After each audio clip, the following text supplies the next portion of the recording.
Wait. Okay. Hello guys, welcome back. As you can see, there is a spider here. This spider that I am pointing at right now is called a huntsman spider.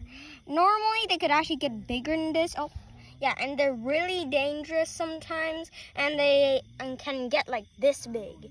But this one is pretty small, so I think there are different species, but there's many species of huntsman spider. Anyway guys.